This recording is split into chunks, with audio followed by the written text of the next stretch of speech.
Hey everyone, happy Monday. Hope you're having a great day. Today we're going to talk about who do you say that I am? Matthew 16:13 through 18. Sorry, it's been a long day. The question hung in the air like a thick morning fog. Imagine the silence from the disciples when Jesus asked, "Who do you say that I am?" Matthew 16:15. They may have been too scared or uncertain to speak, but then Peter looked at Jesus and declared, "You are the Christ, the Son of the living God." Calling Jesus the Christ was sequential. Gosh, it's going to be one of those days where I can't talk. Consequential in the first century. Such a statement led to the death of many believers.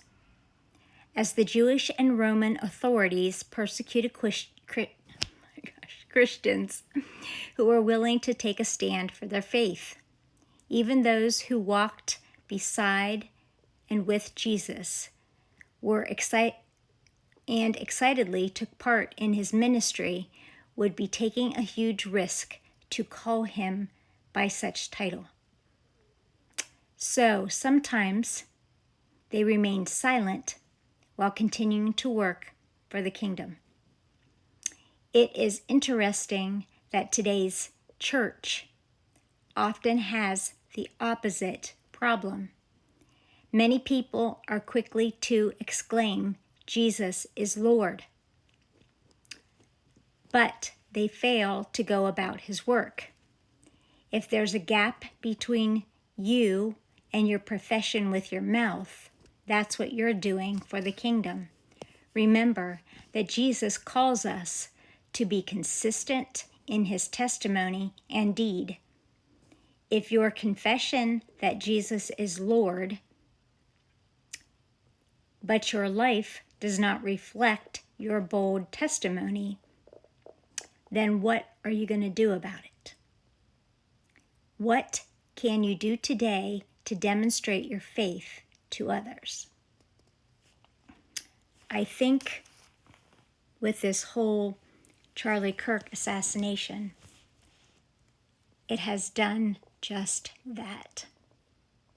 A lot of people have become more bold to say that they're a Christian, to say that they love God, to stand on one side or the other, or it has gone the other way.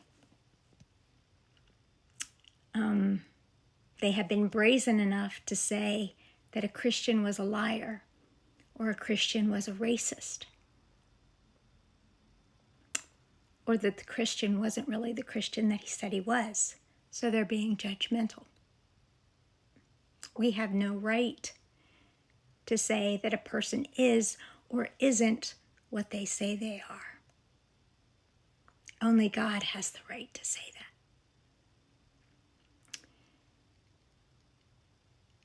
I have talked to a lot of people about this, and I have upset some people.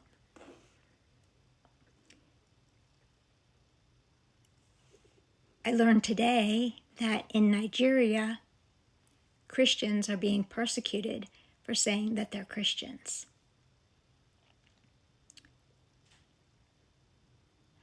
Sad to say, but I think America is headed that way. Who would have thought that a country founded on religious freedom is heading towards religious persecution?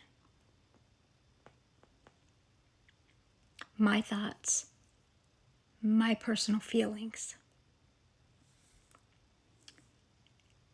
In Revelations, it talks about the last days, where parents will lose love for their children. Children will lose love for their parents. The world will be in chaos. Lots of signs are there.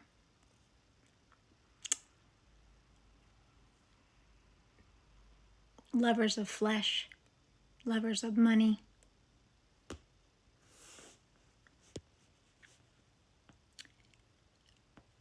If you are a Christian, are you putting things, money, possessions before Christ? And there's been a couple of things that have been bothering me because I made a comment on a post today. There's been a lot of, it's called prosperity preaching, a lot of manifestation. If you speak it, you manifest it, God will make it happen. That's not God. God is not about money. Manifestation in the Bible is God making you aware of who He is. God manifesting who He is, showing you who He is. It's not about speaking into existence. It's not about saying you want money, saying you want this to happen, saying you want this. No, that's of the devil. Sorry.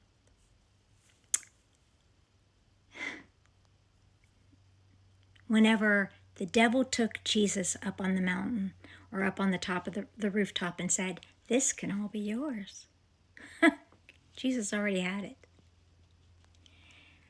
The devil takes God's word, and the devil knows God's word as much as God knows God's word. He twists it, just like he did in the garden. What did God tell you about this apple? What did he say? Oh, no. It'll make you smarter. Nah. Stop it. Stop it.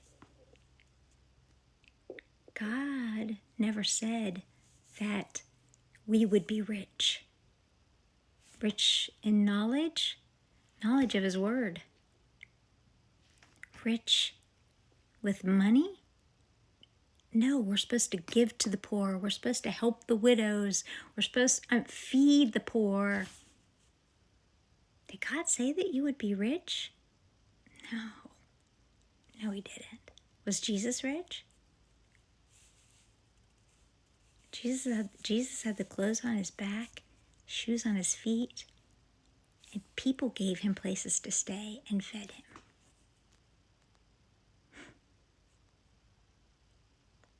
Think about it. Think about it. What really makes you happy? Is it material possessions? Because when the rich man came to Jesus and says, "What do I need to do?" and He said, "Sell all your worldly possessions and follow me today," he left crying. Couldn't do it. Couldn't do it. All the disciples left everything that they had that day and followed Him. Could you do that? Could you leave everything that you owned and follow Him? Could you? Have a great rest of your day.